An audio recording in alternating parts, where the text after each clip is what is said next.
You ask Tiger to solve. This deals with linear equations with one unknown. The final result is x equals 123.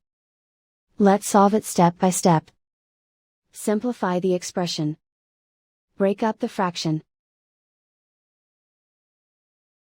Group like terms. Convert the integer into a fraction. Combine the fractions. Combine the numerators. Group all constants on the right side of the equation. Subtract 37 over 8 from both sides.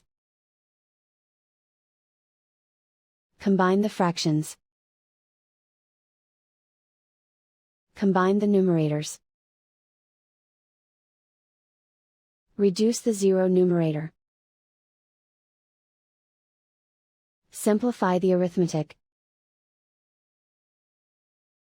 Convert the integer into a fraction. Combine the fractions. Combine the numerators. Isolate the x. Multiply both sides by 8. Group like terms.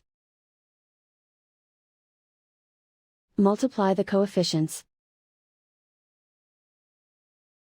Simplify the fraction. Multiply the fractions. Simplify the arithmetic. And so the final result is x equals 123.